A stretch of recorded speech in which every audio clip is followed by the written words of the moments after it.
Olá,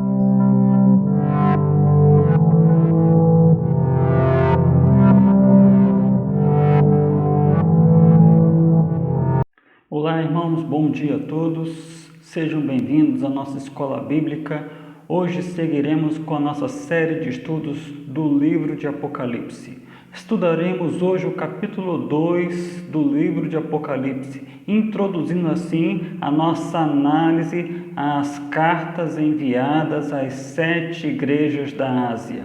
Hoje estudaremos as cartas que foram enviadas à igreja de Éfeso, Esmirna, Pérgamo e Tiatira. O que há em comum nessas cartas, o que há de diferente? Nós percebemos que as cartas de Éfeso, de Pérgamo e Tiatira mantêm um padrão. E que padrão seria esse? Cristo se apresenta à igreja, Cristo traz suas impressões sobre a igreja, Cristo então tece advertências a essas igrejas e termina então a carta com uma promessa.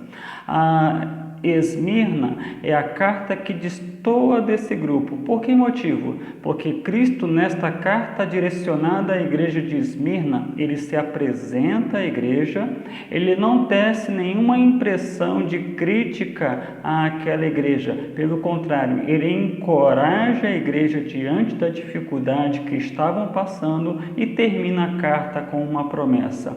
Qual o intuito da nossa aula de hoje? Meus irmãos, na aula de hoje nós aqui verificaremos a importância de uma vida piedosa, e essa vida piedosa tem que se manter firme com o Senhor Jesus, custe o que custar, mesmo que isso custe a sua própria vida. É também importante, e nós analisaremos aqui em nossa aula de hoje, sobre o dever que nós temos de sermos pessoas que realmente estão comprometidas com a verdade, que não se iludem com este mundo, com o engano deste mundo, não toleram o pecado e por esse motivo exercem de forma correta a disciplina na vida da igreja.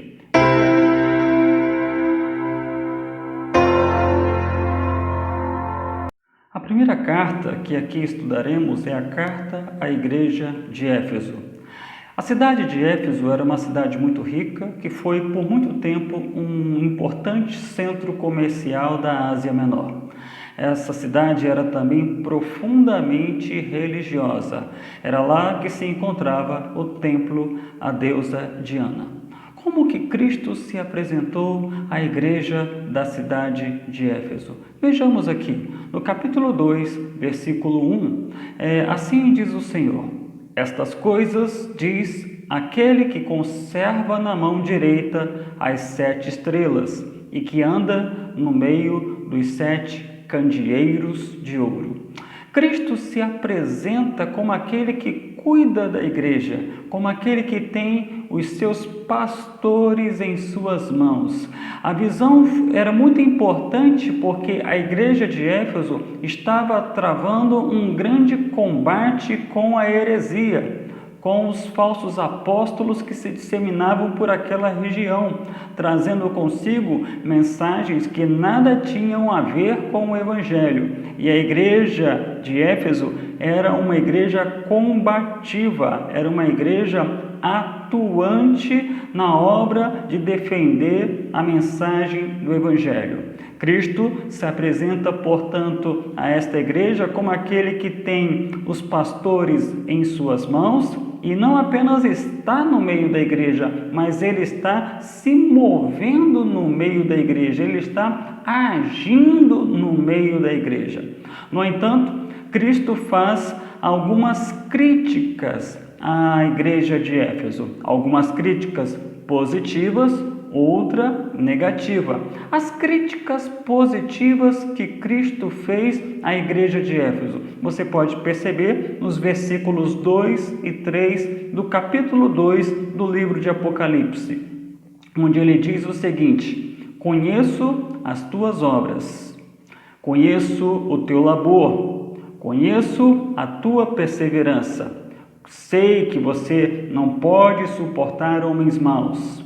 Também sei que você pôs à prova aqueles que a si mesmos se declaram apóstolos e não são. Você confrontou, são mentirosos. Você é perseverante, suporta as provas por causa do meu nome. Você em nenhum momento esmoreceu. Jesus aqui ele vai destacar virtudes da igreja de Éfeso. Era uma igreja que trabalhava, lutava, perseverava, não tolerava o erro doutrinário, era leal à verdadeira doutrina. Isso é muito importante para qualquer igreja de qualquer época na história.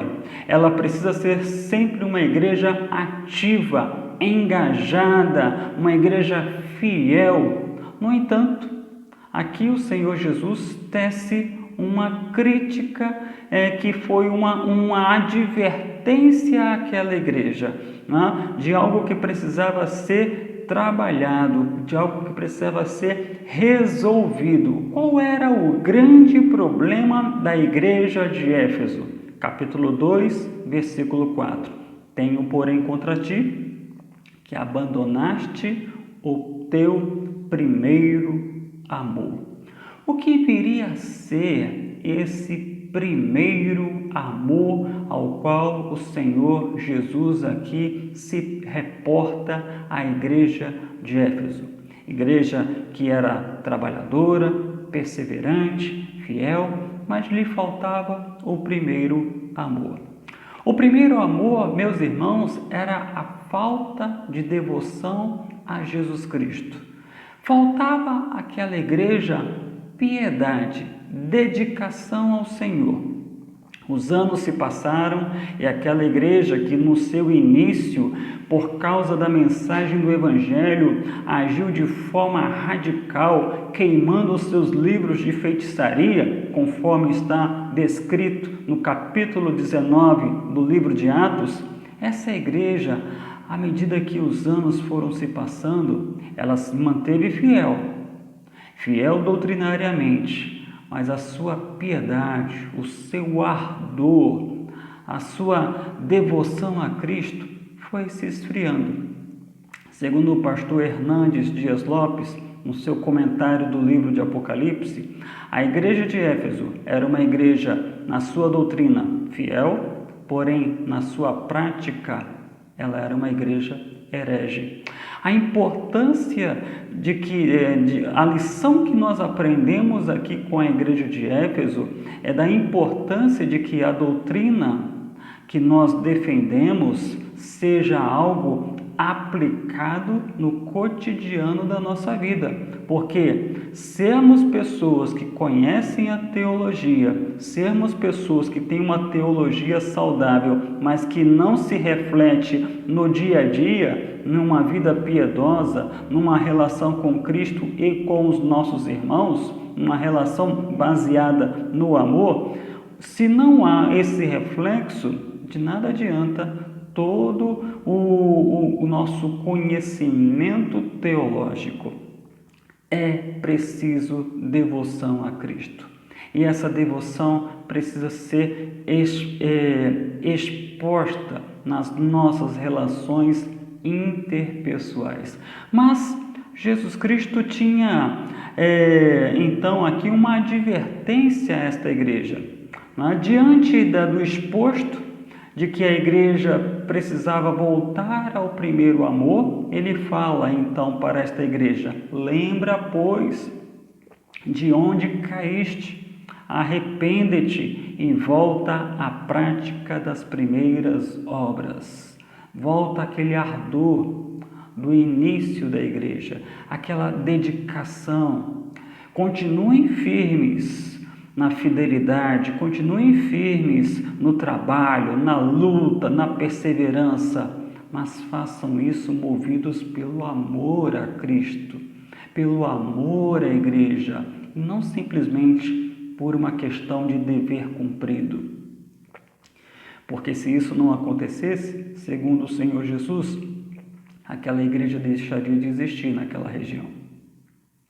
É isso que ele fala quando ele diz: senão venho a ti e moverei do seu lugar o teu candeeiro, caso não te arrependas. Toda a nossa teologia de nada adiantará se não houver piedade. Por mais fiel que seja uma igreja, se ela não refletir essa fidelidade na piedade, na dedicação ao Senhor, no amor, essa igreja haverá de fechar as suas portas. Mas Cristo então termina a sua carta à igreja de Éfeso dizendo: quem tem ouvidos, ouça o que o Espírito diz às igrejas. Ao que vencer. E quem é aquele que vencerá? É aquele que é fiel, é engajado na obra, luta, persevera, mas não esquece o primeiro amor. Esse é o vencedor. E esse haverá de se alimentar da árvore da vida que se encontra no paraíso de Deus. Quem tem ouvidos, ouça. Essa é uma expressão recorrente que você perceberá nas cartas dirigidas às igrejas do Apocalipse. Tenha ardor teológico, conheça a Bíblia, mas que a Bíblia conheça você também. Conheça a Bíblia, mas que isso realmente implique em cada dia mais você demonstrar uma vida dedicada ao Senhor, que se reflete nas relações interpessoais.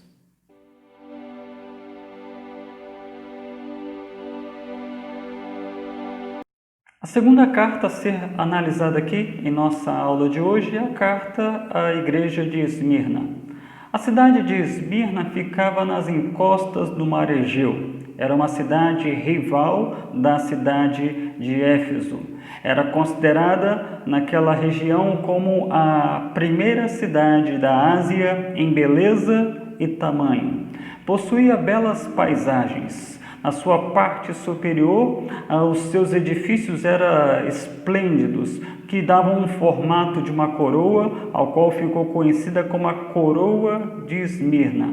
A cidade de Esmirna era uma cidade profundamente leal ao Império Romano. E essa lealdade que o cidadão de Esmirna tinha ao Império era algo que também foi visto em relação à igreja para com Jesus Cristo. A igreja localizada na cidade de Esmirna também ficou conhecida por ser uma igreja leal a Jesus Cristo. No entanto, essa lealdade a Jesus Cristo lhe estava custando muito caro. Nos 2 primeiros séculos da era cristã, os nossos irmãos na cidade de Esmirna sofreram grandemente por causa da sua lealdade a Jesus Cristo. Ser cristão na cidade de Esmirna não era algo tão fácil assim, não era nenhum parque de diversões. Todo aquele que confessava Jesus Cristo como Senhor na cidade de Esmirna era penalizado, chegando ao ponto mesmo de ser morto por causa de Cristo. Muitos eram empobrecidos por causa da sua lealdade a Jesus Cristo.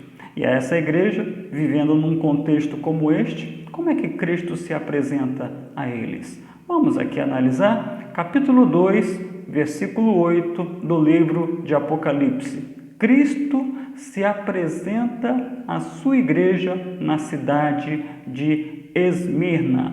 Ao anjo da igreja em Esmirna, escreve: estas coisas diz o primeiro e o último, que esteve morto e tornou a viver.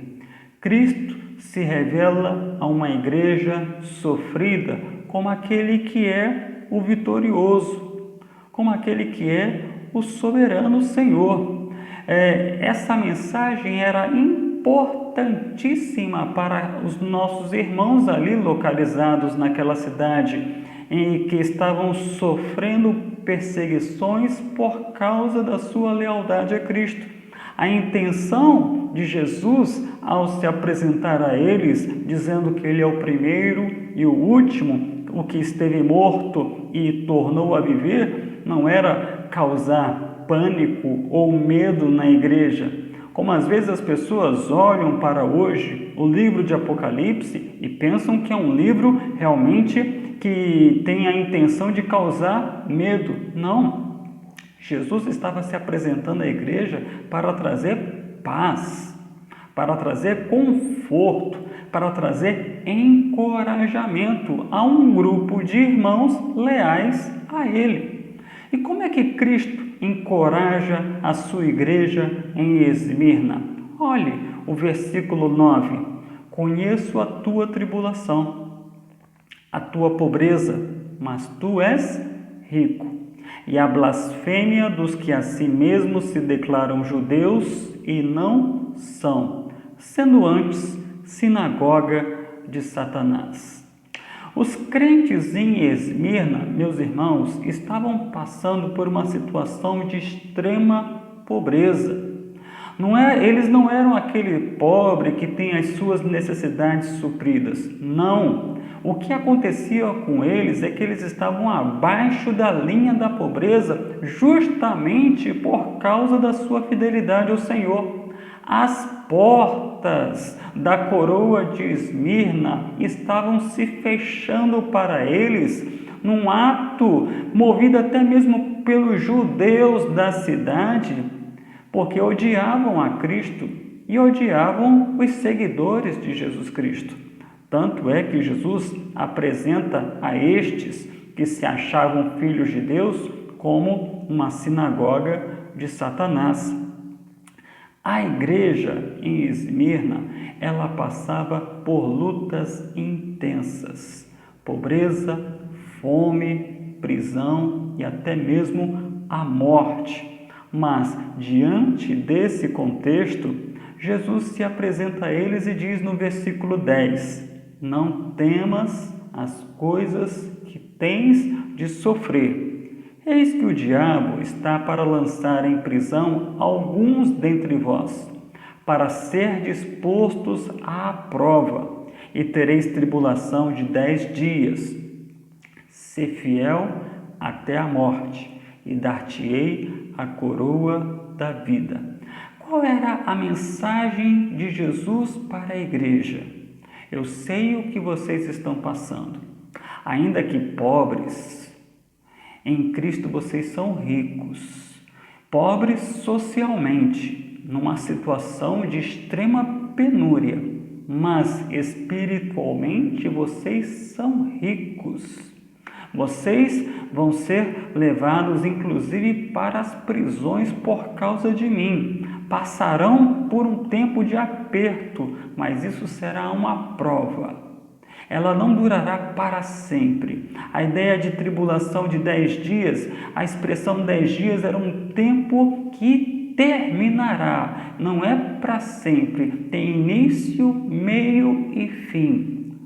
Mas a palavra do Senhor Jesus para aquela igreja era: seja fiel até a morte. A ideia aqui, meus irmãos, não era seja fiel até o final da sua vida, mas sim seja fiel ainda que isto custe a sua vida, porque Cristo tinha promessas à igreja de Esmirna. Vejam só as promessas, capítulo 2, versículo 11. Quem tem ouvidos, ouça o que o Espírito diz às igrejas. O vencedor, de modo nenhum, sofrerá o dano da segunda morte. Os irmãos em Cristo da cidade de Esmirna estavam correndo o risco de sofrerem aquela que era a primeira morte, a morte física. Mas eles jamais sofreriam o dano da segunda morte, que é a morte eterna. Eles perderiam a coroa de Esmirna, mas haveriam de ganhar, pela graça de Deus, a coroa da vida.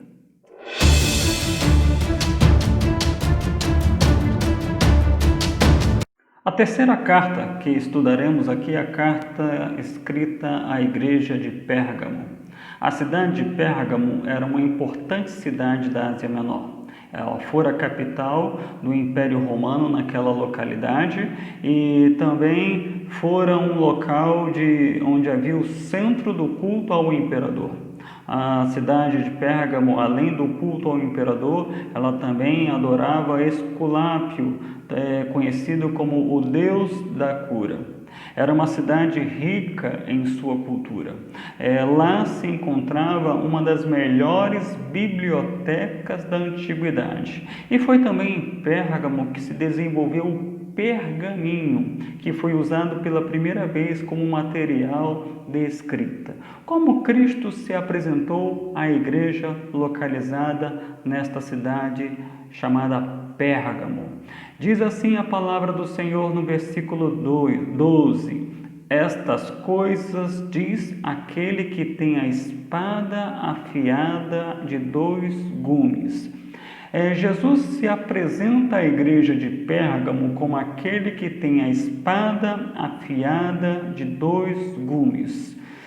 Meus irmãos, a forma como Jesus se apresenta à igreja de Pérgamo era como aquele que estava disposto a lutar contra os que na igreja de Pérgamo estavam vivendo uma vida mundana.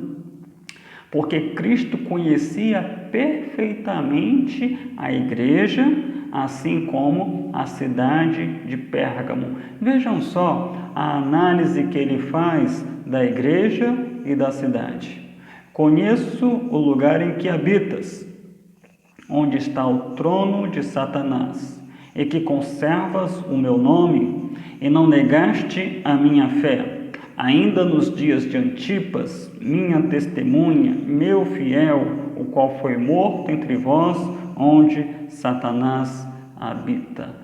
Jesus conhecia de forma completa o contexto altamente idólatra em que vivia a igreja em Pérgamo. O contexto da cidade era um contexto de idolatria. Na cidade de Pérgamo havia o que Jesus chamou de trono de Satanás, o que era algo do tipo que Satanás se sentia muito à vontade naquela cidade. E devido a essa liberdade que Satanás tinha na cidade de Pérgamo, isso redundava em sofrimento para a igreja do Senhor. Sofrimento este que levou inclusive o seu pastor a ser morto por causa da sua fé em Jesus Cristo. No entanto, apesar desse dado importante de um grupo de pessoas que não negava a sua fé, inclusive tendo o seu pastor morto, Jesus faz ressalvas quanto à igreja em Pérgamo. E que ressalvas eram estas? Versículo 14 e 15. Tenho, todavia, contra ti algumas coisas, pois que tens aí os que sustentam a doutrina de Balaão, o qual ensinava a Balaque a armar ciladas diante dos filhos de Israel para comerem coisas sacrificadas aos ídolos e praticarem a prostituição. Outro sim, também tu tens os que da mesma forma sustentam a doutrina dos nicolaítas. A igreja em Pérgamo era uma igreja constituída de homens fiéis. No entanto, estes homens fiéis estavam sendo tolerantes com o pecado que adentrava a vida da comunidade da fé. O problema é que Pérgamo era uma cidade extremamente promíscua, uma cidade idólatra. Havia naquela localidade doutrinas mundanas e a igreja, ou melhor, parte da igreja estava flertando com o mundo. É o que Jesus chamou de doutrina de Balaão e dos nicolaítas. A igreja estava flertando com os valores do mundo. Satanás, se não podia bater de frente com a igreja para que eles negassem a fé, ele então tentava minar os valores éticos desta igreja, a moral desta igreja, a religiosidade, a piedade desta comunidade. Então, essa estratégia de Satanás de substituir um ataque frontal por um ataque sorrateiro estava surtindo efeitos. E Jesus, olhando para isso, faz então uma ressalva. E diante da ressalva de que aquele grupo de irmãos estava sendo tolerante para com o pecado, ele então chama aquela comunidade ao arrependimento. Percebam só o que ele diz no versículo 16: arrepende-te, porque senão venho a ti sem demora, e contra eles pelejarei com a espada da minha boca. Jesus estava chamando a sua igreja a ser fiel, a ser uma igreja pronta a se submeter às suas instruções, compreendendo que o viver a fé implica em uma ética de acordo com esta fé. A minha ética não pode estar em desacordo com a fé que professo ter em Jesus Cristo.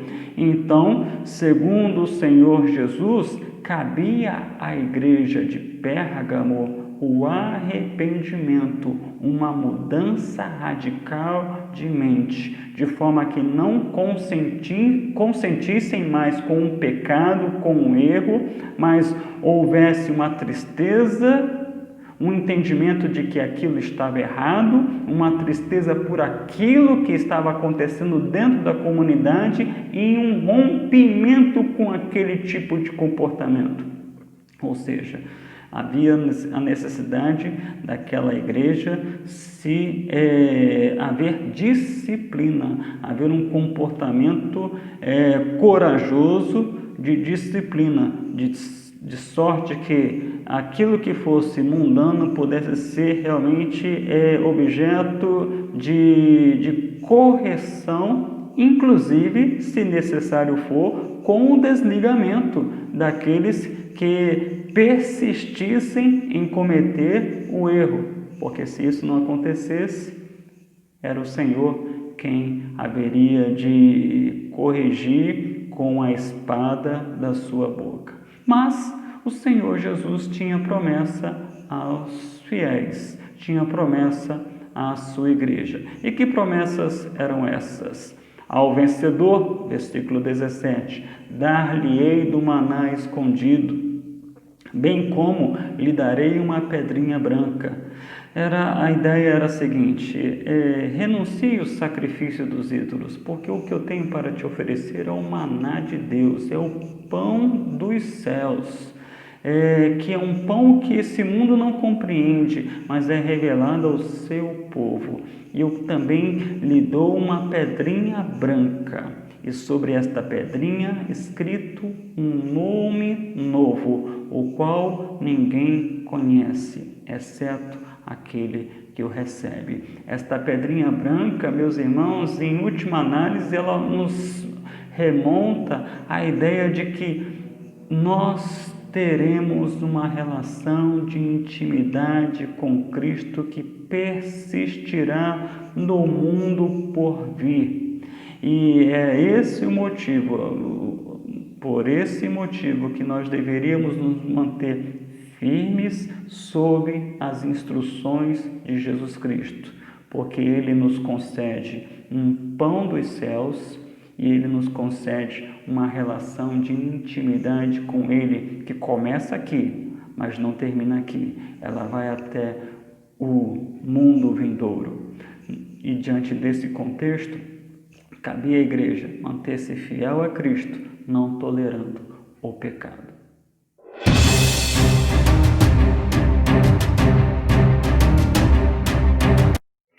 A última carta que estudaremos em nossa aula de hoje é a carta que é dirigida à igreja de Tiatira. A cidade de Tiatira possuía uma localização geográfica privilegiada que lhe propiciava ser um importante centro comercial, assim como de comunicação. Ela tinha em sua dinâmica várias associações de negócios, e cada associação de negócio tinha um Deus protetor, ou seja, tinha um guardião, um padroeiro, um santo protetor. Para nosso contexto, seria como se fosse um santo protetor. Qualquer cidadão de Tiatira que quisesse ser próspero em seu negócio deveria estar vinculado à associação deste mesmo negócio. E vinculado à associação deste negócio, ele deveria então cumprir os ritos dos encontros, das reuniões da associação. E isso incluía a adoração ao ídolo, ao santo protetor, ao Deus guardião daquela determinada associação. Se não acontecesse o cumprimento desses ritos dos encontros associacionais, isso redundaria em ridicularização da pessoa diante do grupo e até mesmo perseguição. Haveria um custo, inclusive financeiro, se esta pessoa não se submetesse a todo o ritual daquele determinado grupo de negócio. É nesse contexto que estava localizada a igreja em Tiatira. E diante desse contexto, Jesus Cristo se apresenta da seguinte maneira. Versículo 18. Ao anjo da igreja em Tiatira, escreve: estas coisas diz o Filho de Deus, que tem os olhos como chama de fogo e os pés semelhantes ao bronze polido. Jesus Cristo se apresenta à igreja de Tiatira como o soberano Senhor, que tem a onisciência e a onipotência. É aquele que conhece mentes e corações e não admite que pessoas teimosamente continuem a persistir nos erros, porque ele vai de encontro a essas pessoas. Jesus Cristo se apresenta como aquele que não permitirá que os impenitentes permaneçam de pé.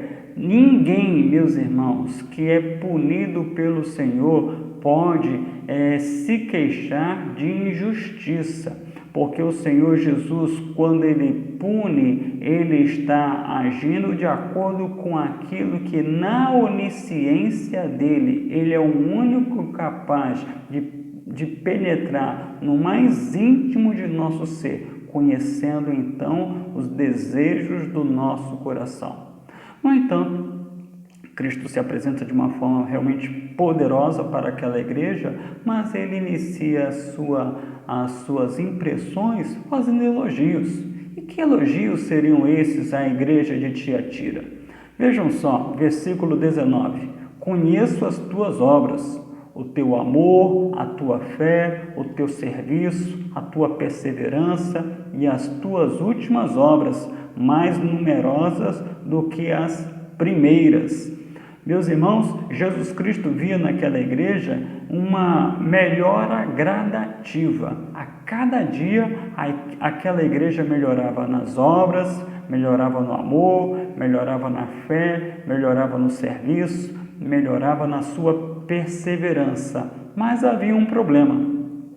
E qual era o problema que Jesus encontrou na igreja de Tiatira? Versos 20 a 23 nos destacam qual seria esse problema. E o problema era a tolerância com o pecado. Faltava à igreja de Tiatira um compromisso com a disciplina.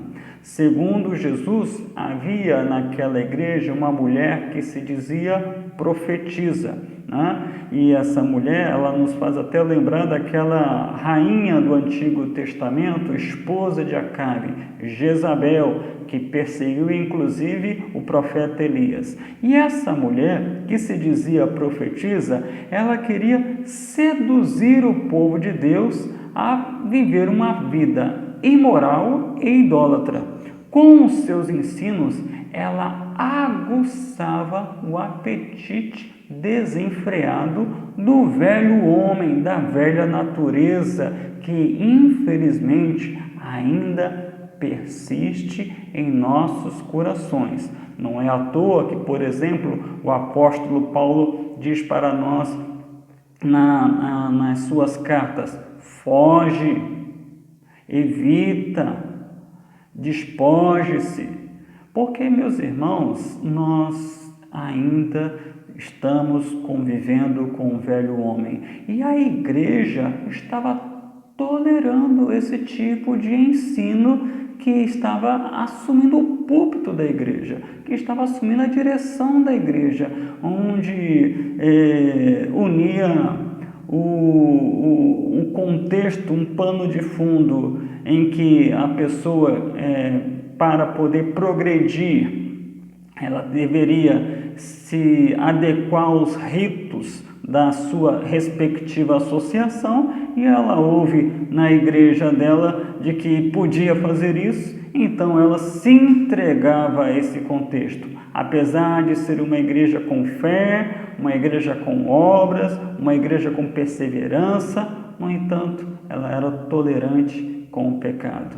Mas, diante desse contexto, dessa ressalva feita em relação a esta mulher, há uma palavra de conforto ao coração daqueles que eram fiéis na igreja de Tiatira. Versículos 24 e 25.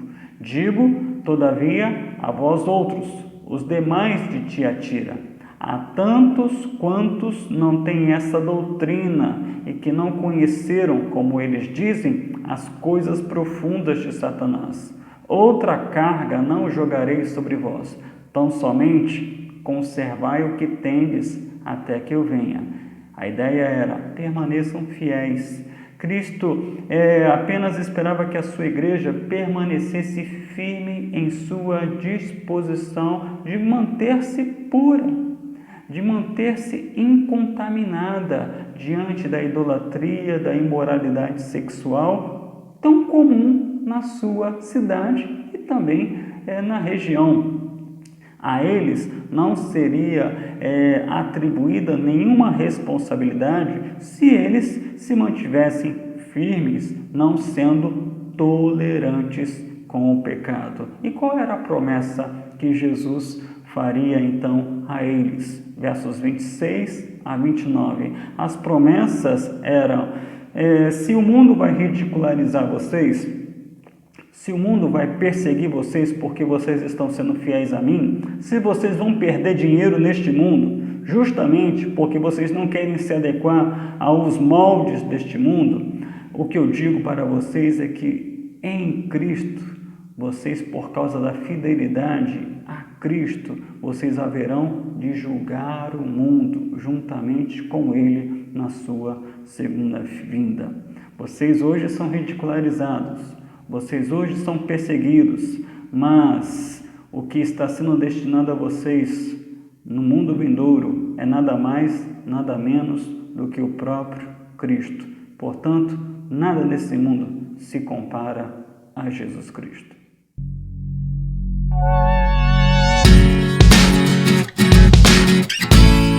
Bom, irmãos, estamos chegando ao final de nossa aula de hoje, onde podemos aqui analisar de modo breve as cartas dirigidas às igrejas de Éfeso, Esmirna, Pérgamo e Tiatira.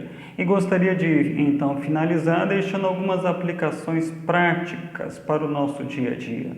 A primeira que eu gostaria de aqui deixar para você é ser fiel na doutrina precisa ser refletido no dia a dia. A fidelidade doutrinária deve ser refletida numa vida piedosa. Não basta fazer porque é dever fazer. Eu preciso fazer porque não apenas é dever, mas eu quero e eu tenho prazer em fazer. O servo de Cristo tem que aprender com o próprio Cristo a saber o que precisa fazer e ter prazer em fazer. Isso é viver o primeiro amor, é ter prazer em viver uma vida dedicada ao Senhor. Isso com certeza refletirá na vida da comunidade com muita harmonia, com muita paz, com muita saúde na vida, nos relacionamentos interpessoais. Uma segunda aplicação para a nossa vida, para o nosso cotidiano, tem a ver com a fidelidade. As perdas que porventura venhamos a ter nesta vida em decorrência da nossa fidelidade ao Senhor, perdas estas que podem ser financeiras, podem ser a nível de reconhecimento, inclusive de perder a própria vida, essas perdas jamais se compararão com a vitória final que nós temos em Cristo Jesus. Eu posso perder a coroa de Esmirna, conforme Jesus disse ali aos crentes de Esmirna. Eles podem perder a coroa de Esmirna, mas eles vão ganhar a coroa da vida.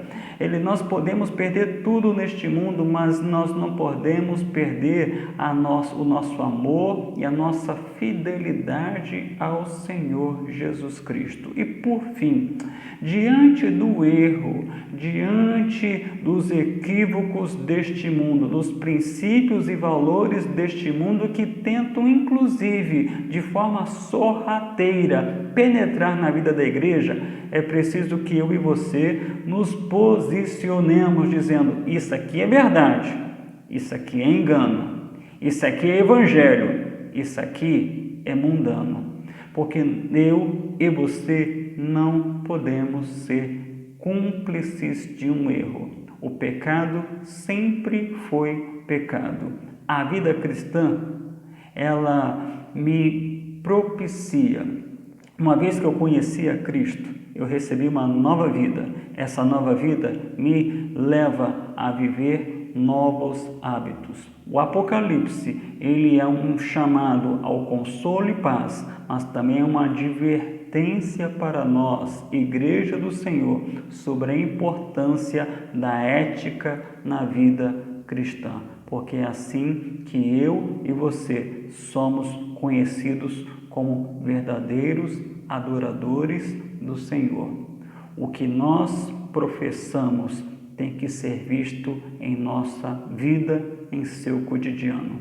Jesus Cristo tem promessas às suas igrejas que são fiéis num mundo tão promíscuo, num mundo onde Satanás se sente livre, leve e solto. Ainda que tenhamos que sofrer por causa desse contexto adverso, é preciso que nos mantenhamos firmes em nossa doutrina e que essa doutrina se torne prática em nosso dia a dia. Essa é a palavra com a qual eu finalizo a nossa aula de hoje. Que Deus te abençoe, um ótimo domingo a todos, nos vemos na próxima semana.